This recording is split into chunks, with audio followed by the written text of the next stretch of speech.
જય સ્વામિનારાયણ. પ્રેમ હોય તો એકાકાર સ્વાભાવિક થઈ જાય. પ્રેમથી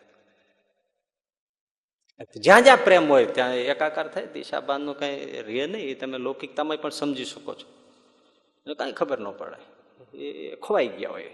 પ્રેમ પદાર્થ જેવો છે. જોકે એના સંસારને પ્રેમ કહેવાય જ નહીં, મોહ છે. તો વિશુદ્ધ પ્રેમમાં તો શું થતું હશે કયો છે.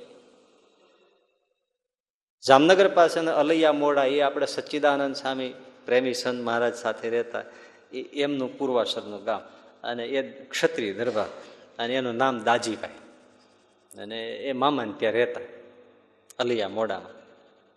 શ્રીજી મહારાજ અલૈયા મોડા આવ્યા, સૌ સામયું કરીને હરિભક્તો હશે એ ગયા. એમની સાથે આ દાજીભાઈ પણ ગયા, અને આ પહેલી જ વારનું એમને શ્રીજી મહારાજનું દર્શન, દાજીભાઈને સચ્ચિદાનંદ સ્વામીને પૂર્વાશ્રમ પહેલી જ વારનું. પણ એ સામયું થયું.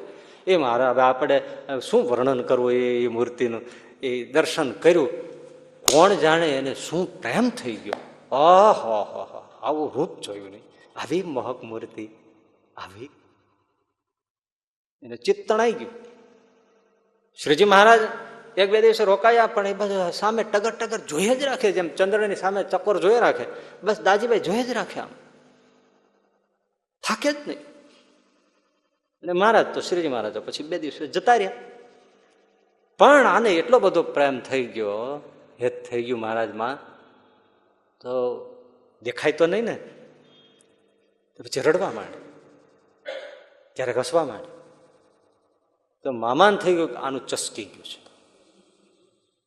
લાગે જ ને, આવો જુવાન છોકરો હોય અને અચાનક બેઠો બેઠો ઓસરીમાં બેઠો બેઠો રડવા માંડે એટલે શું થાય કયો છે. તમારી જેવડો હોય ને ભેકડો તાણે કેવું લાગે. મામાને થઈ ગયું કે આ છોકરોને છે ને એનું મગજ ચસકી ગયું છે. તે એને ઓરડામાં પૂરીને તાળું મારી, સાંકળ મારીને તાળું મારી દીધું. હવે ગાંડું થઈ ગયું છે. ખેતરે વૈયા ગયા, ખેતરવાડી હોય ત્યાં જતા. ત્યાં પહોંચ્યા ને તો એને કુવાને કાંઠે બાંધેલું પાકો પટ હોય ને પથ્થર, ત્યાં દાજીભાઈ બેઠા બેઠા ભજન કરતા હતા. એલા અહીંયા ક્યાંથી આવ્યું, હું તો તાળું મારીને આવું છું ને. પણ થયેલું શું, એને ઓરડામાં પૂર્યા, અને એ તો મહારાજ ભજન કરતા હોય એમાં લીન થયા. શ્રીજી મહારાજ ઓરડામાં આવ્યા, અરે રાજી રાજી થઈ ગયા, પગ પકડી લીધા.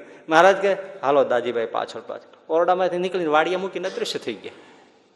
હવે એમાં શું એને, હવે એને તો મહારાજની મૂર્તિ વગર આમ ક્યાંય ચેન પડે નહીં.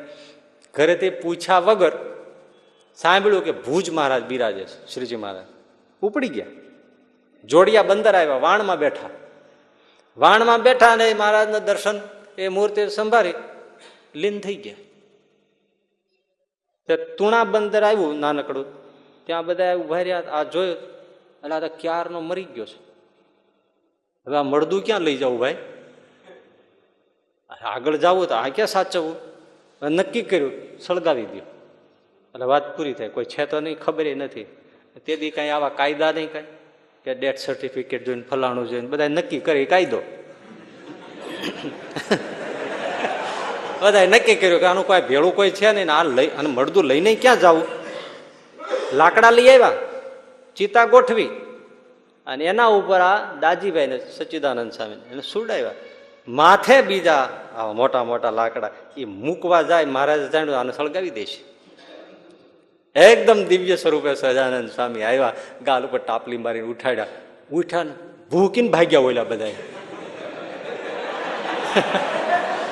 એ તો સારું એટલા બધા હતા, નહીતર તો થાય શું એમ. એલા ભાગોમાં ભાગોમાં કે શું થયું, કઈ નથી થયું. હાલો મારા પ્રભુ આવ્યા હતા, ત્યારે ખબર પડી કે આ તો મૂર્તિ ભગવાનનું ભજન કરતા કરતા લીન થઈ ગયા. પ્રેમ હોય એ રાધાજી હોય, એ ગોપીઓ હોય, પ્રેમાનંદ સ્વામી હોય. મહારાજનું કીર્તન જયારે ગવાય ત્યારે સુઈ નહોતા શકતા. હે રામ, શું કેવું. પ્રેમમાં આપોઆપ તલ્લીનતા આવે. જો આપણી પાસે પ્રેમ જાગી જાય તો એ મૂર્તિમાં મન જોડો, એકાગ્ર થાવ, એવા કોઈ પાઠ લેવા પડે. માં એના બાળકમાં પ્રેમ હોય છે, એને સ્તનપાન કરાવતી કેવી એકાગ્ર થઈ ગઈ હોય છે, લીન થઈ જાય.